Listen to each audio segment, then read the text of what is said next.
Okay, may gabi isa tanan. So today is Sunday. So September 15, 2024. So ano na punta sa ato ang bedtime devotional for girls. Sa dili pa ta matulog, itong tagaan og panahon ang pulong sa Ginoo sa sunana po ta diri sa ika-day 237 sa ato ang devotional. So atong topic karon is always growing. Sa ato ang pagtuo diha sa Ginoo atong katunan sa kanunay na magtubo ta. We will never stop growing until the day of Jesus mabalik siya diri para sa iyang second coming. So ang atong word na dinhi sa 1 Corinthians chapter 13 verse 11 nagingon dinhi when I was a child I spoke like a child, I thought like a child, I reasoned like a child. When I became a man, I put aside childish things. So kani siya nga verse is sa atong pabalikon is when I become a man, I put childish things. So let us pray. Father God in heaven, Lord, ang salamat Lord sa imong pulong ikaw mga bless ni ini.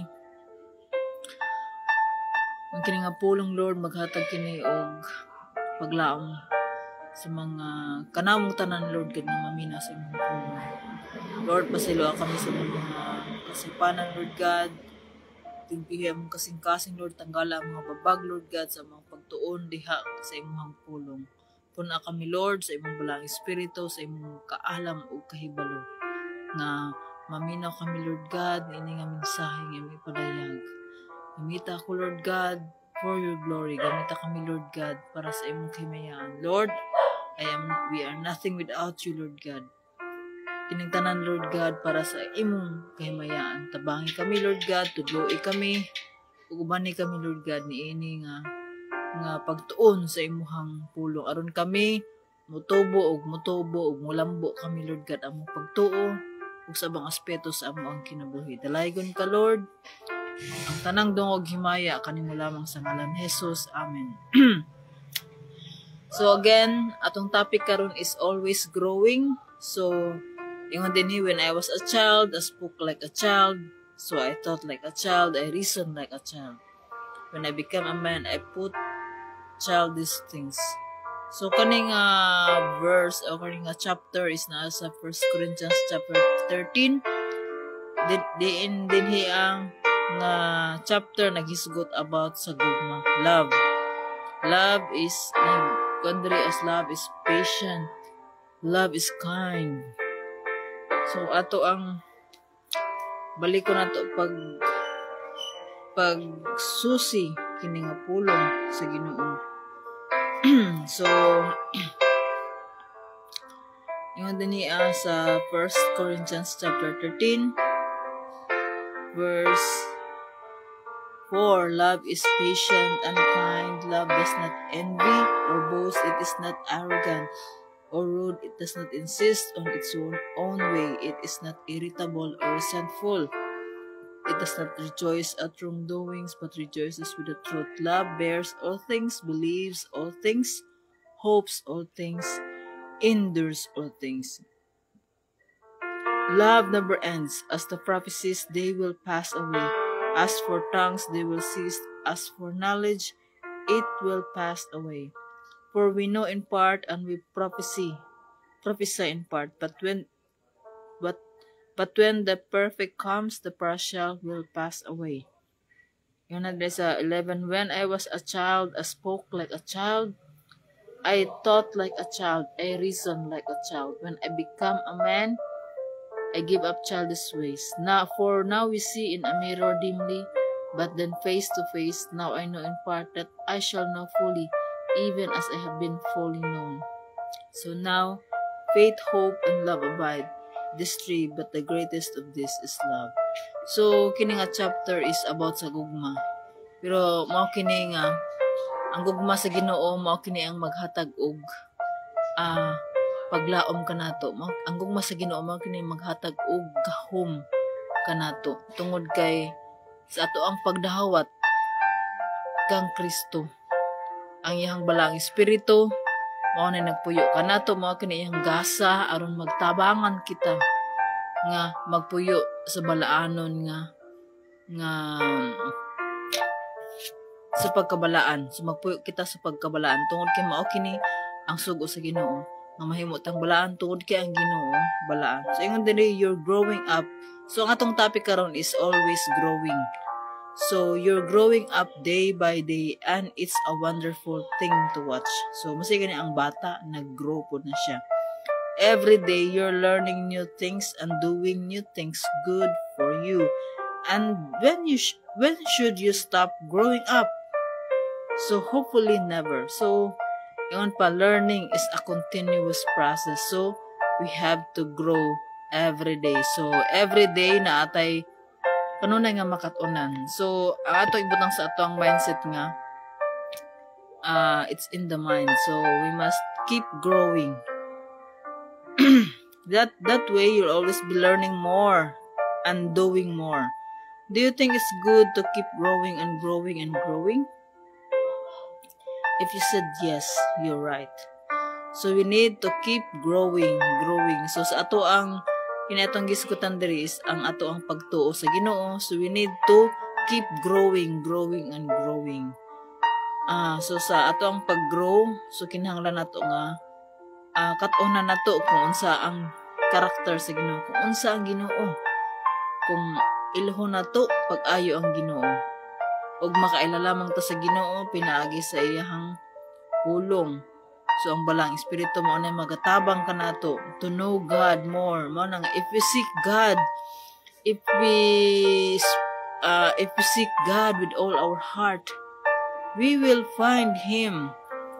So if we seek with a sincere and honest heart, so ang Ginoo nagtan-aw sa matausa kanato sa ato ang kinabuhi, sa atong kasing-kasing, ang motives sa atong kasing-kasing, intention sa atong kasing-kasing, mao na ang kanunay nga ginatan-aw sa Ginoo, ginasusi sa Ginoo.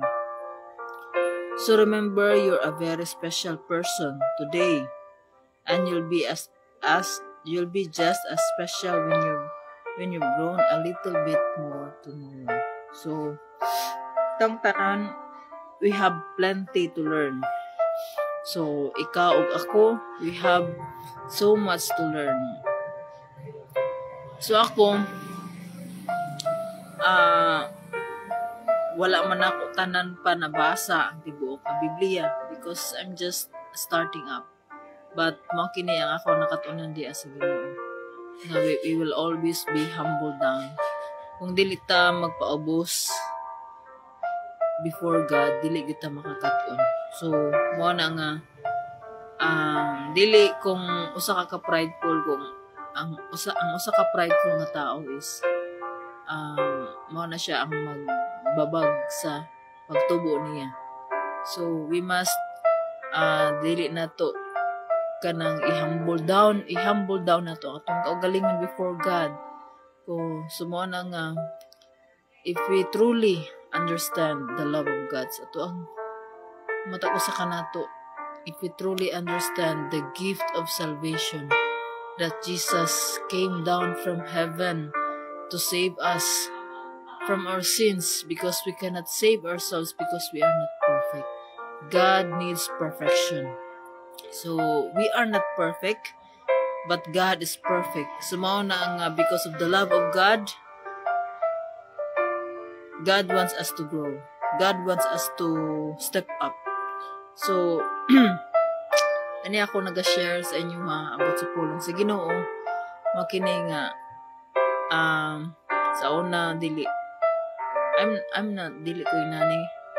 Pero mao na nga, akong gisurrender, akong kinabuhi diha sa Ginoo. So, mao kini nga, I am bold about sharing the gospel of Jesus, how Jesus changed my life, how good God is every day sa akong kinabuhi. So mao ko na nga, if God is good to me, so if God has performed miracles in my life, so siya po maka-perform og miracles sa inyong kinabuhi if you just allow Him, if you just allow Jesus to change you. Because God cannot do His work in your life if you will not surrender your life to Him. So mao kana nga kinahanglan atong ihambol down atong kaugalingon kani atong mga nakabot diri sa kalibutan kung unsa pa ka mga ka-professional, kung unsa pa imong nakabot nga mga bahandi sa kalibutan is dili mo nato ni madala tungod kay kung unsa ang nasa kalibutan magpabilin kini nga diri sa kalibutan. Ang ato ang karakter mao kini ang matubang liha sa Ginoo. So we have to grow in our character. So atong kat-unan atong i-learn o i-unlearn.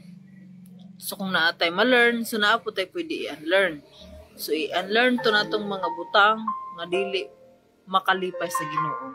Og i-learn nato tong mga butang or mga kinaiya nga makahatag og kalipay sa Ginoo. So only God can help us change it.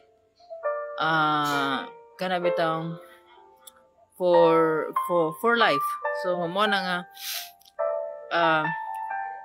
if we just only pray, if we kana bitang makigistorya ta sa Ginoo with a sincere heart, so we need to humble down ourselves before God. So but first is we realize our need of Jesus.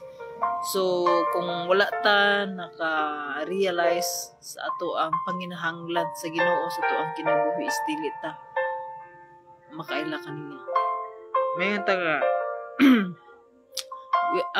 we're Christian but ang ato ang Kristiyano, ang atong pagka-Kristiyano, yung Christian. So meaning, may ganay Christian is a follower of Christ. So how do we follow Christ? So we follow Christ in His character. So how do we know unsa ang karakter ni Jesus? So we have to read His word.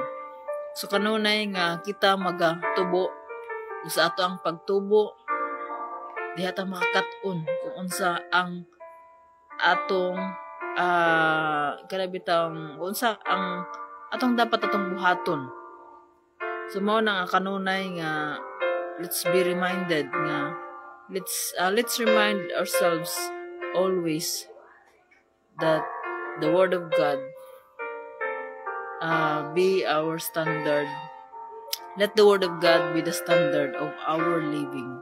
So mao kini nga kung dili ang pulong sa Ginoo ang ato ang guide, ato ang manual sa atong pagkinabuhi diri nga kalibutan is unsa man we just go with the flow. So the standard of this world is not the standard of God. So let the word of God be the standard of our living and we will grow in Christ likeness. So ingon diri sa ihang pulong sa chapter 11. So atong bata pa ta, istorya tag binata, spoke like a child, thought like a child, and reason like a child. So karong nadagko na ta, we must put aside childish things. So pero ningon na Ginoo nga put aside childish things but be a childlike. Kana bitang pareha bitaw sa bata. Unsa man ang bata, di ba ningon si Jesus nga kung mapareha kamo niining mga bata, mainyo ang gingharian sa Ginoo. So unsay pasabot ni Jesus? Ana mas mahisama ta sa bata. Mahisama ta sa kinaiya sa bata. Unsa man ang kinaiya sa bata? Ang kinaiya sa bata is mapinasayloon, dili magdumot. Kanang magdula sila, mag-away man sila, pero magbalik na sila. So inaana ang ato ang karakter. Nga dili ta magunahon ako unsa na ang humana. So move on, just move forward and upward. So ang usa ka bata, wa na gunahon na og mga problema tungod kay iyang gisalig sa iyang mga ginikanan ang tanan. So ingon po ta dapat nga atong ihatag ang ato ang pagsalig unsa man mga worries sa ato ang kinabuhi, ato kining ihatag sa Ginoo. Lord, tabangi ako. So mga itagtabang kanunay sa Ginoo. So dili ta kanabitang magpakaaron ingnon nga kaya nato ang tanan. So we must ask God for help. Ang Ginoo nakahibalo sa matag usa kanato sa atong kasing-kasing. Pero gusto sa Ginoo nga mag-iistorya ta kaniya. Tungod kay gusto niya nga makigrelasyon kanatong tanan. So wala gyud tay mahimo kung wala ang Ginoo. So kining tanan para lamang sa kaymayan sa Ginoo. So let's grow up. Let's grow up. So saan na to pag-grow? So mao na nga we must step up. We must natay dapat i-stop ug naputay i-start doing which natay dapat nga hunungan biyaan ug naputay sugdan nga katunan og himuon.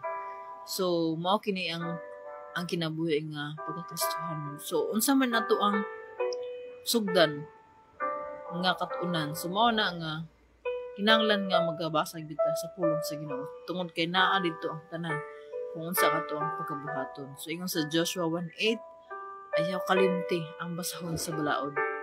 Tun-an mo kini adlaw o gabi og ikinabuhi og mahimo tang magmaaswagon. So mao na nga even nga magtuon ta kanunay sa pulong sa Ginoo pero wala ang ato ang pag-apply niini. So useless ra gyud ang tanan. So mao na nga the very important is if we truly understand. So kinahanglan nato sabton. So kinahanglan makikistorya ta kanunay sa Ginoo. Kinahanglan sabton nato kung unsa ang iyang kinaiya, kung unsa ang kinaiya sa tao, kung unsa ang iyang kasuguan. So kung unsa ang gugma nga gihatag sa Ginoo kanato. Kining tanan sa Biblia, it's all about the love of God. So how God will redeem mankind from darkness. So kita giingnan tanan sa Ginoo nga mamahimo tang salt and light sa atong isig ka tawo. So kung nagtubo ta mamahimo tang salt and light sa atong isig ka tawo. O sa ato ang pagtubo o kung maka-impluwensya ta sa ato ang mga tao sa ato ang palibot nga makaila sila sa Ginoo nga atong giila, atong Ginoo nga naa sa langit. Kung adunay usa ka tawo nga magrepent, daghang mga anghel, tanang mga anghel nga magmaya. So mao kini nga kung ikaw nga naminaw karon, wala ko kay balo kung sa imong status sa imong kinabuhi. Ang Ginoo kanunay offer sa iyang tabang kanato. Ang Ginoo nagahulat kanunay nga tawagon siya. With a sincere and honest heart, come to the Father in prayer. I-humble down ang atong kagalingon ug mga itagkapasayloan sa atong mga sala. Maghinulsulta kanunay atong i-check ang ato ang kaugalingon kung kanunay bata nagasubay sa iyahang mga kasuguan. So matag adlaw nga pagkinabuhi nato, mao kini ang ato ang a Christian life is a daily life of surrender to God. So mao kini nga ang Ginoo sa mga matinumanon sa iyang kasuguan, ang Ginoo nagahatag sa iyang mga saad. So mao kana nga it's very important kung kanunay ta nga bahasang gatuon sa iyang kasuguan ato pangitaon ang iyang mga saad. Mao kini atong kuptan ingon sa iyang pulong na dili kita biyaan ni pasagdan tungod kay kanunay na nagauban ang Ginoo kanato. So unsa kina kanindot ng mga saad sa Ginoo natabangan ta niya kanunay mao na ang atong panabang nagikan lamang sa Ginoo. O kini nga kanunay ta nga magasusi sa atong kaugalingon, atong putlion ang atong kaugalingon at mahimo tang balaan diha atubangan sa Ginoo. So, nga nang makashare man ko na ini diha kanang tungod sa kaluwasan nga akong naangkon diha sa Ginoo. So, makini nga I also want to share to everyone who wants to hear the good news. Nga ang Ginoo kanunay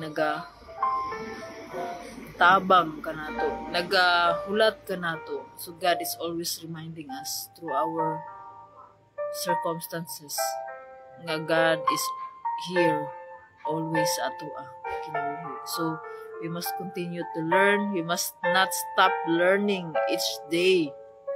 So every day is an opportunity to learn about God's goodness, is to grow in our faith. Aron kita mo palambo dito sa Ginoo. Kanunay nga mag-examine sa kanunay sa itong kinabuhi. Dili man perfect atong life, but we have a perfect God. Ang Ginoo mo kanay naghatag kanato og gahom mahimutang balaan diha sa Ginoo. So ang Ginoo, ang balang espiritu mao kini nagtabang kanato to do godliness. Aron kita maputli, maglig-on ug malahutay sa ato ang pagtuo hangtod sa pagbalik ni Kristo. So God is preparing us for the second coming of Jesus Christ. So kung ikaw nga naminaw karon nga nagduha-duha pa ka sa imong pagtuo diha kang Kristo, iampo ka na. Pangayo ka na diha sa Ginoo. Tungod kay ang Ginoo lamang ang makhatag sa gipangita sa imong kinabuhi.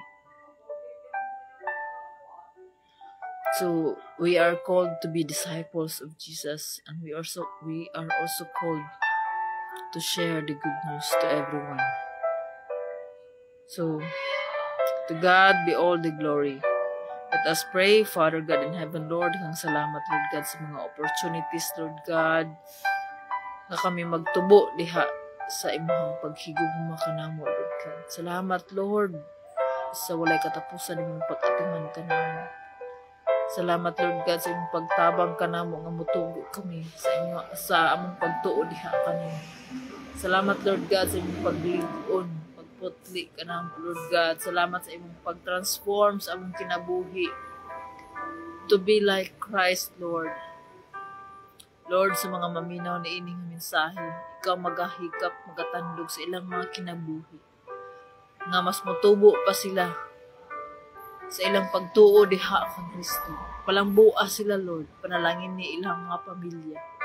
Tabangin sila, Lord God, na makashare sa gospel, Lord God, arong daghan pa ang mutuo sa tinuod ni Ginoo.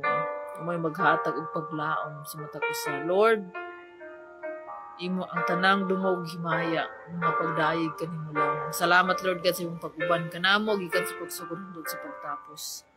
Dalaygon ka, Lord, sa way katapusan sa ngalan Jesus. Amen. So, good night. God bless and see you tomorrow.